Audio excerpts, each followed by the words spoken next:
Alhamdulillah, wa salatu wa salam ala rasulillahi sallallahu alayhi wa sallam.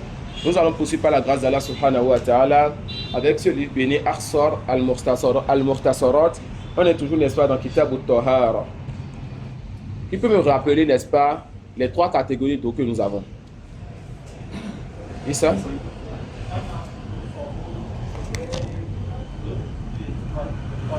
Tahir et Najis. On avait un deuxième avis chez les Hanabila. C'est l'eau de tout comme les catégories. De lesquelles? Non, Tahur, Tahur. Le Tahur est de plusieurs catégories. Lesquelles?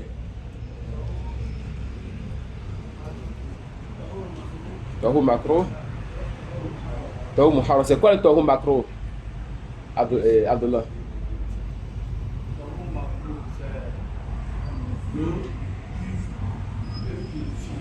Non. L'eau qui est détestable. Oui, donnez-moi l'exemple. Qui contient une chose qui n'est pas mélangée avec. Voilà, comme l'eau, tahur, dans lequel on a mis quoi? De l'huile, par exemple, qui est restée en surface. Pourquoi ils ont dit que c'est macro? C'est parce qu'on peut l'utiliser. À cause d'une divergence, ils ont voulu quitter la divergence. Certains ont dit que c'est haram, d'autres ont dit que yajouz, isti'amal l'eau. Alors pour quitter la divergence, ils ont dit quoi? On reste au juste milieu, on dit c'est macro. Et quand on a vu notre cheikh a dit que cette façon de faire, on ne l'accepte pas. D'accord? De quitter la divergence comme ça, on ne l'accepte pas. Non. Et le muharram, c'est quoi? Et ça, C'est l'eau qui est pure, mais ça a été volé. ça a été volé. Exemple d'eau pure qui a été volée. Faire les allusions avec l'eau qui est muharram. Est-ce que la prière, la mission de la prière ensuite sera valide chez les Hanabila? Et ça? C'est pas valide. Pourquoi, Imdad? Parce que la personne a quelque chose. Le haram. Et chez les Hanabila, utiliser le haram pour une bonne action, la bonne action est invalide. D'accord? Et c'était, n'est-ce pas, le chapitre le plus difficile qu'on a vu. Les catégories d'eau. Ça fait de la fin. Non, on va commencer avec... on a vu le siwak. Foro de l'odo. فروض الوضوء وسننه. فروض الوضوء 6. غسل الوجه مع مضمضة واستنشاق. وغسل اليدين والرجلين ومسح جميع الرأس مع الأذنين وترتيب وموالاة. والنية شرط لكل طهارة شرعية غير إزالة خبث.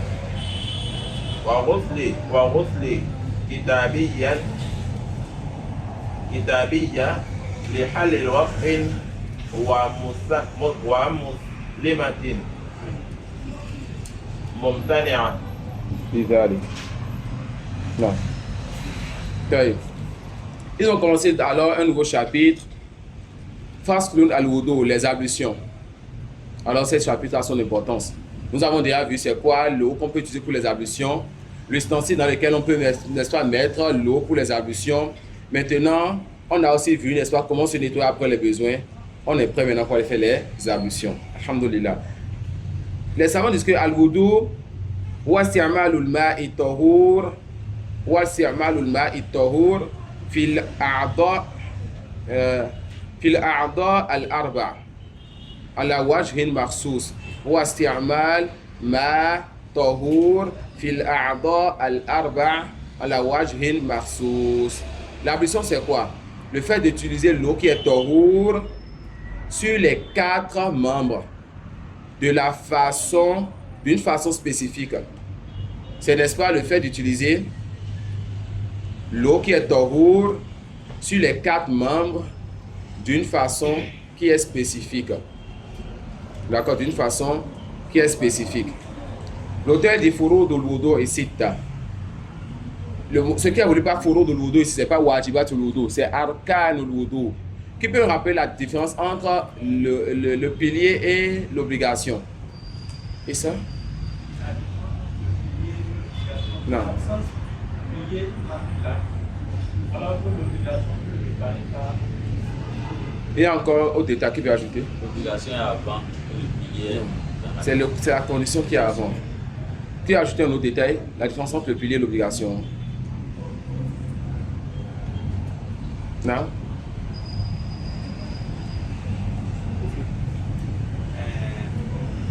Le pilier, quand ça manque pas oubli ou pas erreur, Non.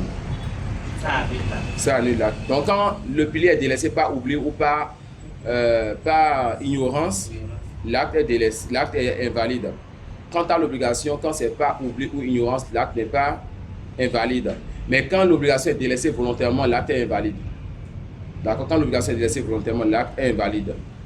Donc, Furu de l'Udo et Sitta. Donc, les piliers donc, de l'adoration sont des ablutions sont au nombre de combien? Sont au nombre de 6. Et il va citer alors ce qui est venu dans le verset de Surat Al-Ma'ida. Et ce verset, donc, c'est l'une des bases pour le chapitre des ablutions. Et comme hadith, la base, c'est le hadith de Othman quand il a fait les ablutions devant les compagnons. D'accord? Devant ses compagnons. Le verset qui est la base pour ce chapitre, c'est le verset qui est venu dans Surat Al-Ma'ida. Et le hadith qui est la base pour ce chapitre, c'est le hadith de Othman, radiyallahu anhu. Allah subhanahu wa ta'ala dit Ya ayyuhalladhina amanu idha kumtum ila salati faghsilu wujuhakum wa aydiyakum ila al-marafiq wamsahu bi ru'usikum wa arjulakum ila al-ka'bayn. Ô les croyants, lorsque vous vous levez pour la prière, lavez-vous les visages et vos mains jusqu'aux coudes. Passez les mains mouillées sur vos têtes et lavez-vous les pieds jusqu'aux chevilles. Donc, il va nous citer les piliers qui sont venus ici. Il s'agit de 6 choses qui ont été citées dans le verset. Le fait de se laver le visage avec le mabna, il dit se laver le visage avec le mabna et l'istinshaq. Le mabna, c'est le fait de se mettre l'eau dans la bouche, se remuer l'eau dans la bouche et ensuite faire sortir l'eau. L'istinshaq, c'est le fait de mettre l'eau dans la narine. Et s'oppose à cela l'istinsar, avec ça. L'istinsar, qui est le fait de faire sortir l'eau de la narine. Et chez les Hanabila, le jugement du mabmada et de l'istinshaq, ils te diront alors le mazhab que c'est obligatoire, tout comme le mabmada est obligatoire. D'accord? Contrairement à d'autres mazhab qui te diront que ce n'est pas obligatoire de faire le mabmada et l'istinshaq. Beaucoup de savants, dont Ibn Qayyim, ont été très durs sur ce sujet et ont réfuté tout mazhab ou tout savant qui dit quoi, que le mabmada et l'istinshaq ne font pas partie des obligations de l'ablution. Qu'on n'a jamais vu le prophète sallallahu alayhi wa sallam faire les ablutions sans faire cela, ni ses compagnons. Et les autres diront que le verset renferme les obligations, c'est-à-dire bimana, les piliers. Alors ils te diront tout ce qui n'est pas dans le verset, cela n'est pas alors un pilier. Les savants vont dire que le mabmada et l'istinshaq sont dans le verset. Comment cela? Allah a demandé de laver le visage et le nez et la bouche sont sur le visage. Ensuite ils vont diverger. Est-ce que le nez et la bouche sont dans le côté apparent du visage ou à l'intérieur du visage? Est-ce que c'est dans le côté apparent du visage ou à l'intérieur? Quand il dit l'intérieur, c'est à l'intérieur donc de ta tête. Si tu dis que c'est sur le visage, donc côté apparent, tu vas accepter leur parole qui dit alors que le mabmada et l'istinshaq sont obligatoires, c'est-à-dire c'est des piliers. Mais quand tu dis que non, c'est dans la tête, c'est-à-dire quand tu dis que le nez et la bouche ne sont pas sur le visage apparent, mais c'est dans la tête, tu vas accepter la parole de ceux qui disent quoi? Que ce n'est pas obligatoire. Tu as connu donc l'une des bases de leur divergence. Alors je vous pose la question de savoir, la bouche et le nez sont sur le côté apparent du visage ou à l'intérieur? Nous savons diverger sur ça, non? Qui veut répondre? Non. Ça à l'intérieur. Qui dit le contraire? Ils sont à l'intérieur, mais c'est encore pas ça. Les Hanabila disent que c'est sur le côté apparent du visage. Et subhanallah, l'imam Ahmad, il a 5 façons de justifier cela. Cela nous viendra peut-être dans nos Zad Mustaqna, mais parmi les choses qu'il a citées, le fait que la personne, n'est-ce pas, qui est en train de jeûner. Si la personne met de l'eau dans la bouche, est-ce que son jeûne est gâté? Alors la bouche ne fait pas partie de l'intérieur de la tête. Celui qui boit l'alcool, si la personne met l'alcool dans la bouche, on n'a pas le droit de lui appliquer la sentence sur ça, ce qu'il avale. Quand l'alcool est dans la bouche, tout simplement, on ne peut pas encore appliquer la sentence. L'enfant qu'on allaite, l'enfant peut être allaité par autre que sa mère. Quand c'est 5 fois, l'enfant devient le fils de sa mère, il ne peut plus épouser les filles qui ont été allaitées ou ont été engendrées par cette femme. D'accord? On appelle ça chapitre Robar, le chapitre de l'allaitement. Pour que l'enfant puisse devenir fils de la mère, il faut qu'il soit allaité 5 fois d'un allaitement complet, c'est-à-dire qu'il doit allaiter jusqu'à ce qu'il délaisse lui-même et qu'il fasse cela 5 fois au même moment ou après. Les Hanabila te disent donc, quand l'enfant, on met le lait dans sa bouche et que c'est resté dans la bouche, même quel que soit le temps, tant qu'il n'a pas avalé, on n'applique pas cette règle. Et autre chose que le même il apporte pour justifier quoi? Que la bouche et le nez ne sont pas à l'intérieur mais à l'extérieur. Et avec ça, il va te dire alors quoi? Que tu as l'obligation de laver la bouche et le nez. D'accord? Ils ont d'autres façons de justifier aussi cela et la différence c'est qu'on est entre les savants. Donc quand il te dit Ros le Louajima Madmadatin Wastinchak, il fait rentrer le Madmadatin Listinchak dans le fait de laver le visage. Dans le fait de laver le visage. Et ils ont des choses pour justifier cela que nous avons du mal à contredire. Donc fait partie alors du mauvais comportement dans la divergence que toi tu as choisi l'avis de ton cheikh pensant, on a des étudiants, je vous l'ai déjà dit plusieurs fois, je le répéterai chaque fois, qui a étudié la divergence sans avoir le niveau d'étudier la divergence. Son cheikh a dit que ce qui est authentique, c'est que le Madmadatin Listinchak n'est pas wajib et c'est l'avis de tel mazhab, de tel mazhab, de tel mazhab, de tel savant, de tel savant. L'étudiant a pris ça. Et quand tu prends comme ça, sans avoir maîtrisé les divergences, tu as une certaine dureté sur la divergence. Après, tu les vois venir maintenant et dire quoi? Que celui qui dit que c'est obligatoire n'a pas de preuve. Alors que les preuves en islam, il y a Allah a dit, le prophète a dit, il y a le qiyas, il y a le consensus, il y a aussi le raisonnement qui est quoi? Qui est solide. Ce qu'on appelle en jurisprudence at-ta'lil. Ils ont un verset, Allah de laver le visage. Ils t'ont justifié, ils ont raison, ils ont réussi à te justifier aussi que la bouche et le nez ne sont pas à l'intérieur. Si tu leur contredis alors, quand tu viendras dans le chapitre du jeûne, tu diras le contraire de ce que tu as dit dans la purification, tu te dis quoi? Tu n'as pas de fondement dans ta jurisprudence. Faites attention. Ils vont débattre avec toi sur ce sujet ici. Si tu dis non, moi je refuse, ils sont à l'intérieur, la bouche et le nez sont à l'intérieur, ils ne sont pas du côté apparent, il va te dire c'est pas grave. La divergence est acceptable sur ce sujet, il va garder son avis, tu gardes ton avis. Et vous avancez, il vient te prendre pareil, petit chapitre du jeûne. Quelqu'un a mis de l'eau dans la bouche, est-ce que son jeûne est gâté? Tu dis non, le jeûne n'est pas gâté, il te dit ah, tu as contredit ton fondement là-bas dans notre divergence précédente. Tu gardes ça, mais tu viens revoir ton avis là-bas. Donc il faut comprendre les fondements, même dans la jurisprudence. Quand tu prends un avis,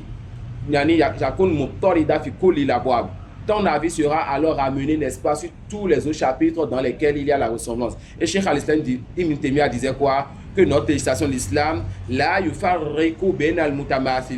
l'islam ne sépare pas entre deux choses qui se ressemblent. Et l'islam ne regroupe pas entre deux choses qui sont différentes ou séparées. Et Ibn Hazm, ce grand savant, il avait l'habitude, n'est-ce pas, de rendre faibles les avis à cause de cela. Il dit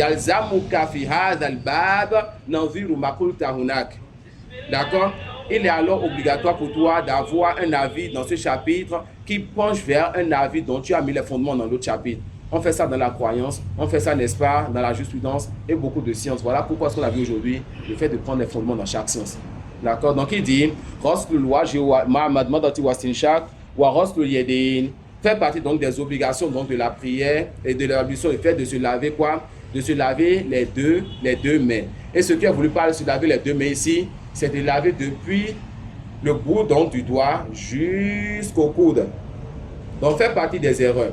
Que quelqu'un fasse cette ablution, lave les deux paumes de main 3 fois au début. Ensuite, quand la personne a fait le Madmadatin Listinchak, se rincer la bouche et le nez, quand la personne veut se laver maintenant les deux mains, par la suite, qu'est-ce que la personne fait? Elle commence par ici. On dit que tu as délaissé quelque chose qui est un pilier. C'est quoi le pilier? Ce que tu as fait au début là, ce n'est pas une obligation ni un pilier, c'est une sunna. Si tu veux, tu peux même délaisser. D'accord? Maintenant, ce que tu as fait lorsque tu as voulu laver cet endroit, c'est là maintenant que tu dois laver ici en tant que pilier. Et quand tu délaisses un pilier, qu'est-ce qui s'est passé? L'ablution est nulle. Quand l'ablution n'est pas valide, qu'est-ce qui s'est passé? La prière n'est pas valide. Donc, quand on fait les ablutions, c'est lorsqu'on veut se laver le bras qu'on doit alors faire rentrer la paume des mains. C'est recommandé de laver 3 fois la paume des mains, les deux mains au début. Ensuite, quand tu viens à son endroit, tu dois encore commencer par ici. Tu m'as encore à Rijlain. Le fait de se laver, n'est-ce pas, les deux pieds. Et ici, l'auteur, il a eu à contredire l'ordre qui est venu dans le verset. Car dans le verset, Masforos, le fait de s'essuyer la tête est venu avant le fait de se nettoyer le pied. Et dans ça, il y a une faïda. Allah, il a fait quoi? Il a cité les choses qu'il faut nettoyer. Les Arabes, ils rangeaient les choses. Donc l'arabe allait faire quoi? Celui dans la langue de laquelle est descendu le Coran allait faire quoi? Allait mettre seulement les choses à laver avant les choses à essuyer. Mais Allah a cité les choses à laver et il a mis la tête à essuyer avant de mettre le pied à laver. Donc il a contredit ce qui est connu chez les Arabes. Et quand les Arabes contredisent quelque chose qui est connu, c'est pour un intérêt. C'était quoi l'intérêt d'avoir mis l'essuyage de la tête entre les choses qu'il faut laver et le pied? Les savants disent l'itertib, à cause de l'ordre. Ça veut dire qu'en faisant les ablutions, tu dois alors essuyer la tête avant d'aller laver le pied. D'accord? Tu dois aller essuyer la tête avant d'aller laver le pied. Voilà pourquoi dans le verset, Allah dit quoi? Wamsahu bi ru'usikum. Ensuite, il dit wa arjulakum qui est mansoub. Ça a pris fatha, tout comme avant ru'us, c'était, n'est-ce pas, des choses qui étaient mansoub. Ensuite, il y a une version, n'est-ce pas, où c'est venu wamsahu bi ru'usikum wa arjulikum. Ce qui laisse donc croire qu'il faut alors essuyer donc la tête et essuyer le pied. Cela ne dérange pas. La version qui dit wa arjulikum, ça parle, n'est-ce pas, des chaussettes, des khouf et de tout ce qu'on est su. Et la version qui dit wa arjulakum, ça parle du nettoyage, du fait de laver, n'est-ce pas, le pied. Et sachez qu'Allah vous fasse miséricorde, que ce chapitre, le fait qui nous viendra, Inch'Allah, le fait d'essuyer les chaussettes, c'est un chapitre qui vient dans les livres de croyance.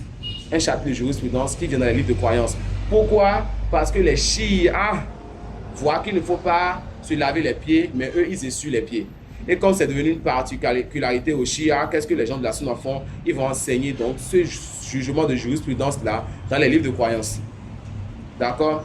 Quand l'innovateur ou le mécréant prend quelque chose comme particularité, nous on se rapproche d'Allah en les contredisant dans cela. Ensuite, il dit wa mashu jami'ir ras. Le fait, n'est-ce pas, de scier toute la tête. Et les livres de jurisprudence, c'est des livres pour des personnes qui sont douées de raison, qui veulent comprendre. C'est scier toute la tête. Pourquoi il a amené toute la tête? Tout simplement parce qu'il y a des gens qui disent qu'on peut s'essuyer une partie de la tête comme les Shafi'iyya. Les Shafi'iyya voient la permission de s'essuyer une seule partie, de s'essuyer une partie de la tête quand on fait les ablutions. Les Hanabila disent non, il faut s'essuyer toute la tête et c'est ça qui est juste sur ce sujet-là. Et les Shafi'iyya ont leur preuve aussi. Allah dit dans le verset wamsahu bi ru'usikum. Alors ils ont dit quoi? Le bas qui est venu là, c'est-à-dire ça montre que tu peux alors essuyer une partie de la tête. Les savants d'arabe ont dit que celui qui a dit cela a cette amené quelque chose de terrible dans la langue arabe. Car l'arabe n'utilise pas le mot, la lettre ba pour dire le barbe, pour dire une partie de chose. D'accord? Pour dire quoi? Une partie d'une chose. Donc, on doit se nettoyer toute la tête une seule fois. Vous allez voir que parmi les sunan, il faut nettoyer tous les membres 3 fois, la tête une seule fois. Alors pourquoi on fait comme ça? On fait comme ça, on a nettoyé combien de fois? Les savants disent qu'en réalité, on a nettoyé une fois. Quand tu fais comme ça, tu as nettoyé une partie des cheveux et tu fais comme ça pour nettoyer l'autre partie, ça fait un seul lavage, un seul essuyage. Ça peut aller? Non. Et peut-être qu'il y a les cheveux qui sont poussés comme ça et qui sont poussés comme ça. Les cheveux, ça, quand tu fais comme ça, quelqu'un qui a des cheveux, n'est-ce pas? Quand il fait comme ça, la personne aura essuyé une partie apparente des cheveux et il y a une partie qui s'est cachée. Donc en faisant comme ça, il ramène l'autre partie dessus le partie. Donc il aura essuyé les cheveux une seule fois. C'est bon? Donc, wamasu jami'ir ras ma'al uzunayn. Il a dit quoi? D'essuyer, n'est-ce pas, toute la tête avec les 2 yeux. Donc, les Hanabila te disent quoi? Tu dois essuyer toute la tête et tu dois essuyer les 2 oreilles. Comment on essuie les 2 oreilles? Tu vas mettre donc ce doigt là dans l'oreille et le pouce derrière et tu essuies ça. Il y a un hadith qui est venu sur cela. Al-uzunan min al-ras. Mais le hadith, il est faible. Mais le hadith est authentique comme mawkoufan. On verra ça dans la scène du hadith, Inch'Allah. Le mawkouf, c'est la parole du compagnon. Donc, c'est le compagnon Abu Umama qui a eu à dire cette parole par le prophète sallallahu alayhi wa sallam. Et celui qui étudie les usul verra que les Hanabila disent la parole du compagnon est une preuve tant qu'il y a une parole qui ne la contredit pas. Donc, on a alors une preuve, Inch'Allah, pour dire quoi? Qu'on doit alors se nettoyer, se suer les oreilles, tout comme on se suit, n'est-ce pas, la tête. Al-Utunan et Minaros, c'est-à-dire les oreilles font partie de la tête. Donc on a 2 sujets et il y a une différence sur ces 2 sujets. Est-ce que le nez et la bouche sont du côté apparent ou bien intérieur du visage? Les Hanabila disent apparent, donc tu as l'obligation de nettoyer ça, de laver ça, de rincer ces 2. Ibn Hajar va même loin en disant quoi? qu'on rince, n'est-ce pas, le nez afin de se préparer pour la lecture du Coran et de mieux lire. Ensuite, les Hanabila te disent, quand tu t'essuies la tête, tu dois forcément t'essuyer les oreilles, contrairement à d'autres savants qui vont te dire le contraire. Et ils ont quoi comme preuve? La parole du compagnon Abu Umama. Ensuite, il dit, Watertibun, c'est-à-dire l'ordre d'essuyage de ces membres-là. Tu dois commencer et suivre l'ordre qui est venu, n'est-ce pas, dans le verset. Tu dois faire donc le visage. Et le visage, c'est quoi? Le visage, c'est ce avec quoi tu te mets en face de quelqu'un. C'est ça. D'accord? Et pour délimiter ça, les savants disent que ça commence par le début, le bout de cheveux de quelqu'un qui est normal. Peut-être le mot normal, non, de quelqu'un qui a des cheveux normaux. D'accord? Donc, quelqu'un, n'est-ce pas, qui a des cheveux qui sont un peu repoussés, cette personne ne va pas considérer là où ses cheveux ont commencé. Mais la personne va considérer quoi? La personne va considérer le début de ses cheveux sur la tête d'une autre personne. Ça peut aller jusqu'au bas comme ça du menton. Et ensuite, du bout d'une oreille au bout de l'autre oreille, c'est ça donc le visage qu'il faut obligatoirement laver. Pourquoi laver? Parce qu'on lave le visage, on se dessus la tête. Donc, il faut connaître la délimitation du visage à laver pour ne pas délaisser une partie donc, de ce qui est un pilier donc, de l'ablution. Ensuite, wal-muwala. Al-muwala, c'est quoi? Le fait de faire suivre le lavage d'un membre par le lavage d'un autre membre sans laisser de temps à cela. Donc, celui qui laisse du temps entre le lavage d'un membre et le lavage d'un autre membre, cette personne a délaissé un pilier. Cette personne a délaissé quoi? Cette personne a délaissé, n'est-ce pas, un pilier. C'est quoi la preuve donc de cela? Il a été rapporté par Umar que le prophète sallallahu alayhi wa sallam a vu quelqu'un en train de prier et cette personne avait un bout de son corps qui n'était pas nettoyé. On voyait, n'est-ce pas, la peau sèche là. Donc, ce n'était pas nettoyé. Le prophète sallallahu alayhi wa sallam lui a dit quoi? De laisser sa prière et d'aller refaire ses ablutions et de reprendre sa prière. Les savants disent, le fait que le prophète sallallahu alayhi wa sallam ait annulé sa prière et lui ait demandé de refaire la prière, ça montre alors quoi? Que l'ablution est gâtée, n'est-ce pas? Et le fait que l'ablution soit gâtée à cause de cet endroit, et il doit encore reprendre la prière, ça montre qu'on doit faire al-muwala, on doit faire suivre le lavage d'un membre, pas un autre membre. Car si, n'est-ce pas, ce n'était pas une obligation, il suffisait juste que le prophète sallallahu lui demande de nettoyer juste cet endroit, de ne plus forcément reprendre toute l'ablution, mais de devoir reprendre toute l'ablution et reprendre la prière. Alors on va se demander c'est quoi le temps qu'il faut entre le nettoyage d'un membre et le nettoyage d'un autre membre. Les savants disent que c'est le temps pour qu'un membre sèche. Donc celui qui est en train de faire les ablutions, qui a répondu vite à un salam et qui a encore l'eau sur le membre dernier, qui a été lavé dernièrement, on dit que tu n'as pas encore délaissé ce pilier. Mais quelqu'un qui fait les ablutions, qui prend un appel de 2 minutes et le dernier membre a séché, on dit tu reprends encore l'ablution. On a compris ça, Issa?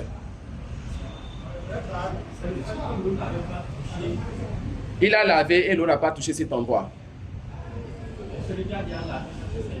Non? S'il a lavé, il a lavé.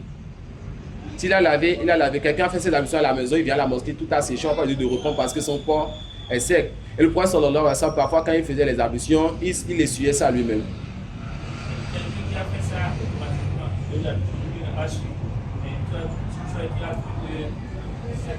Tu dois appliquer la sunna du prophète sallallahu alayhi wa sallam, lui demandant alors d'aller, n'est-ce pas, nettoyer.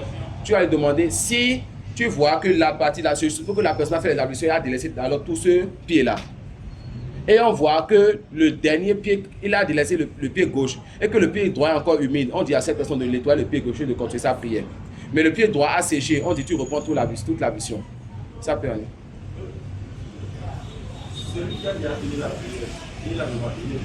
Sa prière est nulle car l'ablution qui est une condition de la prière est nulle. Non, t'as fait de l'argent.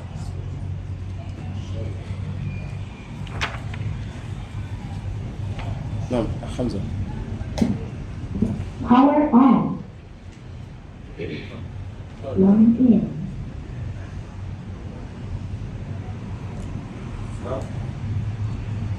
Non. Le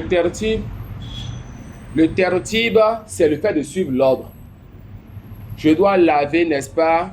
Je dois faire le madmada et l'estinshaq et laver le visage avant d'aller laver les mains. Laver les mains avant de suer la tête. Et suer la tête avant de laver le pied. Ça peut aller. Et le muwala, c'est le fait, n'est-ce pas, que lorsque je suis en train je veux laver un membre, je ne laisse pas trop de temps entre le lavage plutôt de ce nouveau membre et le lavage du membre précédent.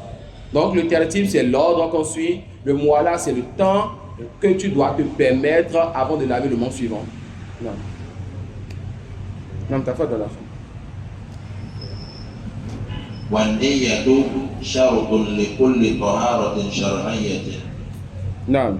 L'auteur il dit que Aniya et Aniya c'est l'intention. L'intention est une condition pour toute purification légiférée. D'accord? L'intention est donc une condition pour toute purification religieuse. Donc celui qui veut aller se laver pour dormir n'a pas à avoir d'intention pour cela forcément. Mais celui qui veut faire le grand bain a besoin d'avoir d'intention. Le tayammum a besoin d'avoir d'intention et les ablutions ont besoin d'avoir d'intention. Celui qui a expliqué ce livre-là, le Charles Kashful Mukhaddarat, il a cité, n'est-ce pas, les conditions donc des ablutions, yani shurutul wudu, et il dit, rahimahullah ta'ala, shurutul wudu et sab'a. Inkita'u mujib, c'est-à-dire ce qui rend obligatoire, n'est-ce pas, ce qui rend obligatoire ces ablutions doit, n'est-ce pas, s'arrêter.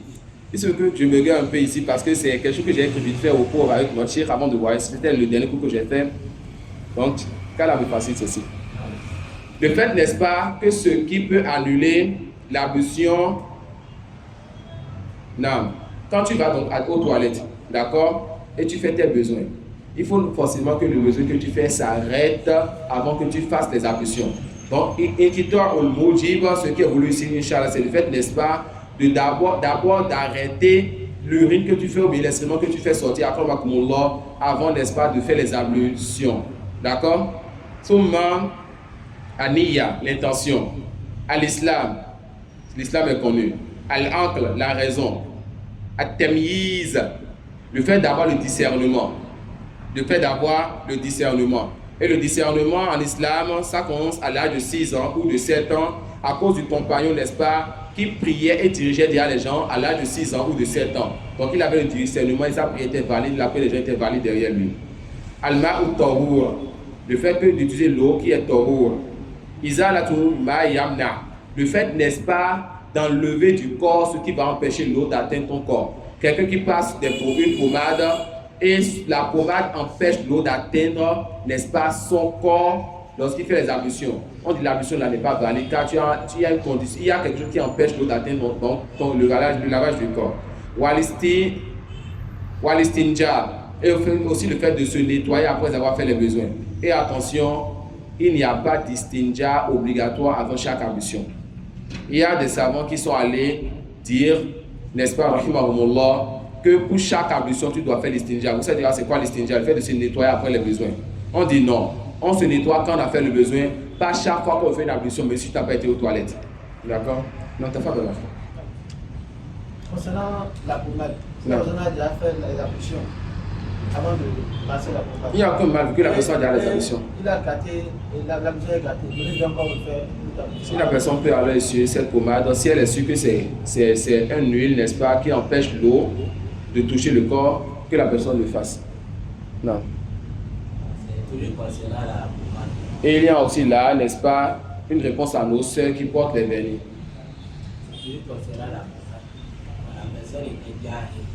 Non. Et voilà, la personne n'a pas pu voir et c'était que la personne a fait des prières.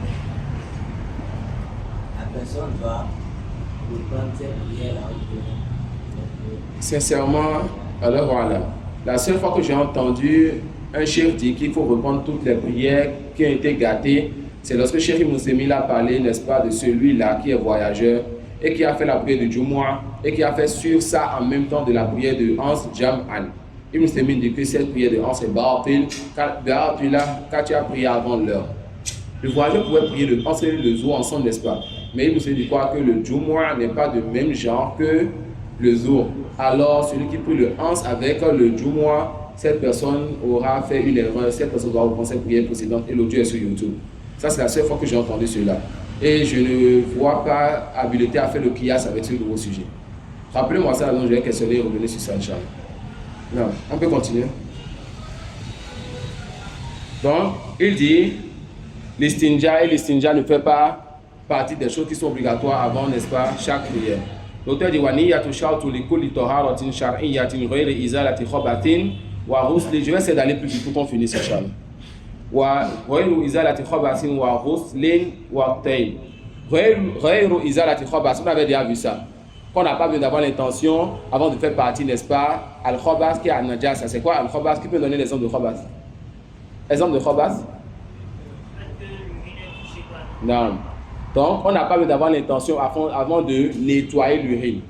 D'accord? On n'a pas besoin d'intention avant de nettoyer donc cela. Wa ghusli kitabiyyatin li hilli waqtin.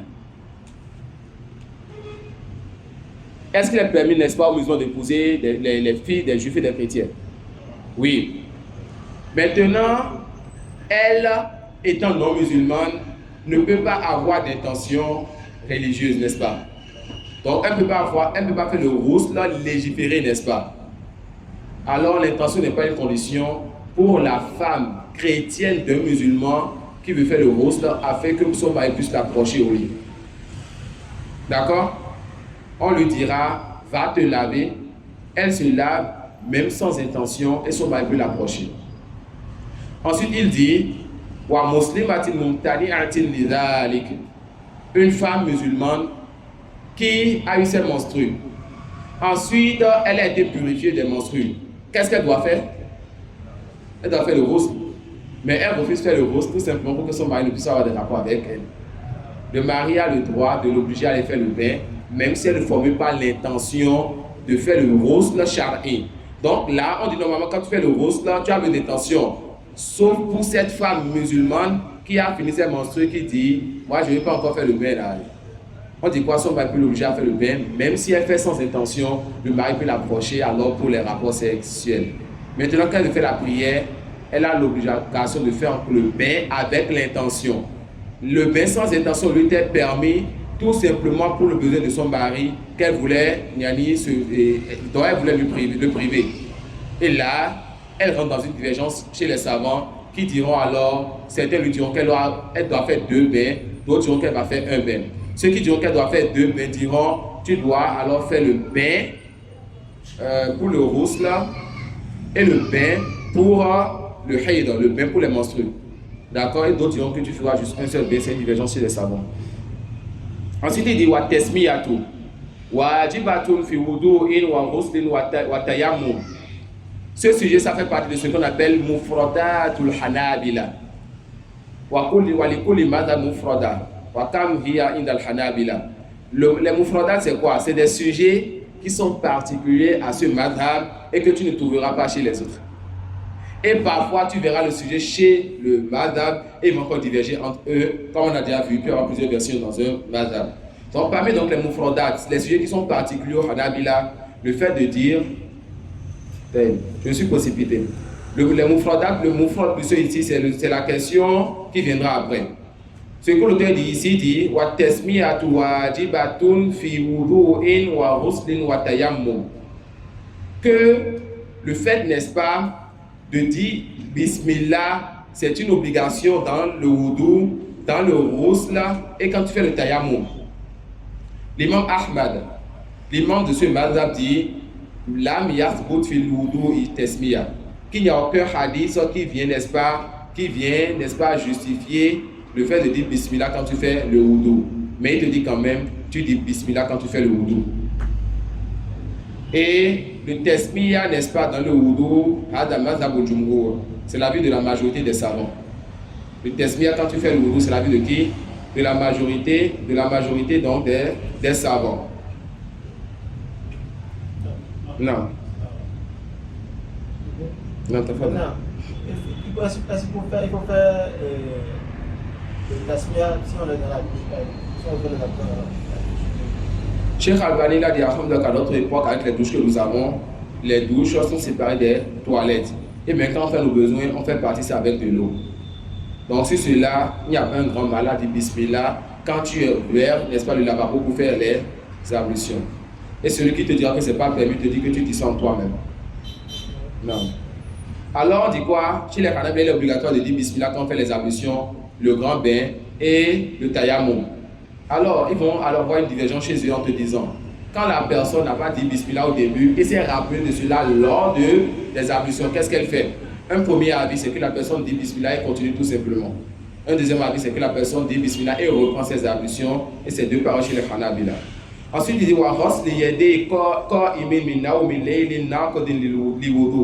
celui qui dort et qui se réveille d'un sommeil de nuit, donc c'est un sommeil profond qui a été dans la nuit. Quand la personne se réveille, la personne a l'obligation de se laver les deux paumes de main avant de faire les ablutions. D'accord? De se laver les deux paumes de main avant de faire les ablutions. Celui qui, n'est-ce pas, a oublié de se laver les deux mains, ou celui qui ne sait pas, alors il n'y a pas de mal. Ensuite, il va citer donc les sunan, les choses qui sont recommandées dans l'ablution. Il dit wa min sunanihim istiqbalu qiblatin wa siwak.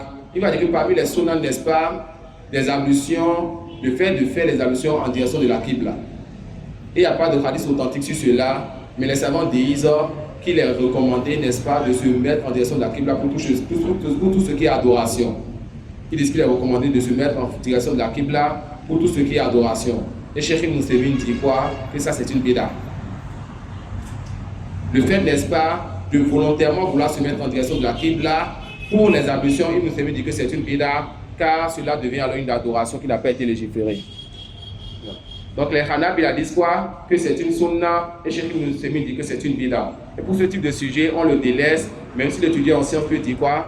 Que le mieux est de délaisser, et il n'y a aucun mal à prendre l'avis de son chef de dire quoi? Cheikh Ibn Uthaymeen a dit que cela est une bida. Non. Ensuite, il dit, on a déjà vu le siwak, n'est-ce pas? Ça fait partie des sunnas des ablutions.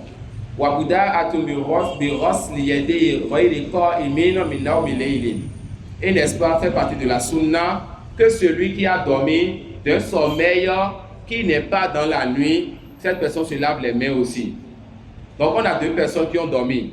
Quelqu'un qui s'est réveillé d'un sommeil de la nuit et un autre qui s'est réveillé d'un sommeil de la journée. Quant au premier, il a l'obligation chez les Hanabila de se laver la main. Et quant au deuxième, il lui est recommandé de se laver la main. On a fait la différence. La différence est sur le fait que le sommeil soit dans la nuit ou pas. Et avant ça, il avait dit c'est-à-dire, il faut, n'est-ce pas, que celui donc, qui s'est réveillé donc, dans la journée, il commence alors ces choses par le fait de se laver les mains.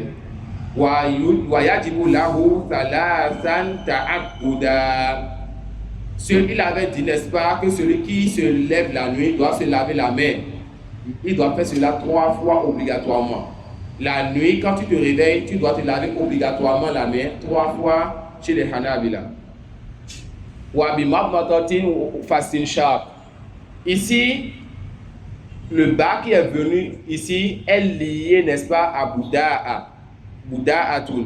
Donc il te dit, il est recommandé, il citait les choses qui sont recommandées. Et il évitait d'aller citer les choses qui sont obligatoires pour dire quoi? Celui qui se lave les mains quand il se réveille du sommeil de la nuit doit laver ça combien de fois obligatoirement? Maintenant, il revient encore sur les sunan en te disant que fait partie des sunan, n'est-ce pas, de commencer par le côté gauche, de commencer plutôt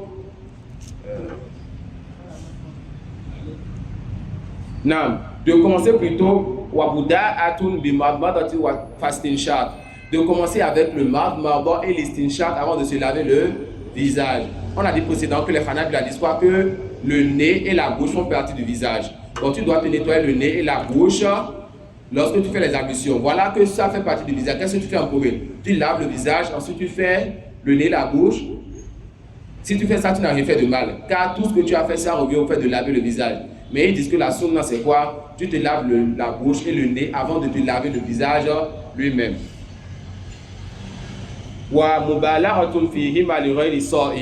Celui qui ne jeûne pas va alors se mettre beaucoup de l'eau pour se rincer la bouche et se mettre beaucoup de l'eau qui va, n'est-ce pas, aussi se mettre dans le nez.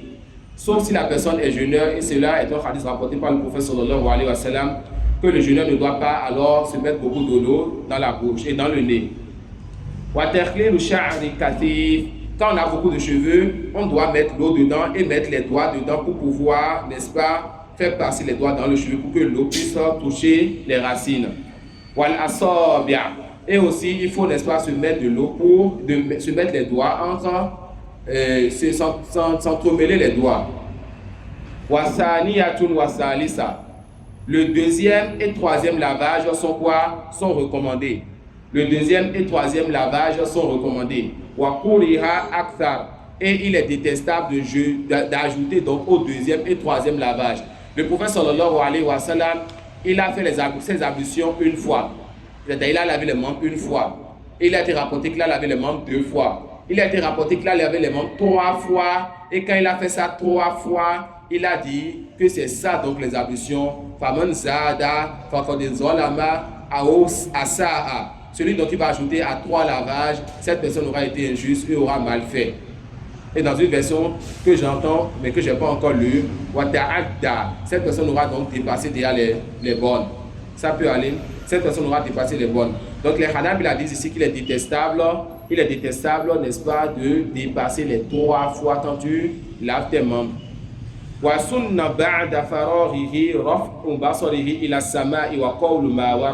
Il est recommandé aussi, quand la personne a fini de faire les ablutions, de lever donc le visage vers le ciel et de dire ce qui a été rapporté. Et c'est la parole Ashhadu an la ilaha illallah wahdahu la sharika la wa anna Muhammadan abduhu wa rasuluhu. Allahumma ij'alni minat tawwabin wa ij'alni minal mutatahhirin.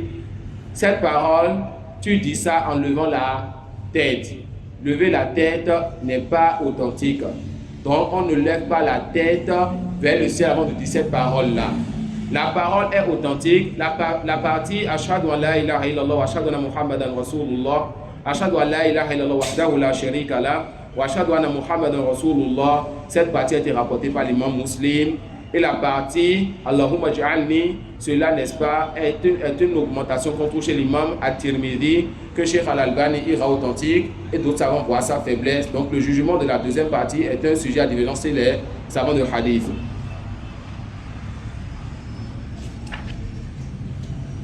Inch'Allah, on va s'arrêter sur ceci. Subhanallah wa bihamdika ashhadu an la ilaha illa anta astaghfiruka wa atubu ilayk.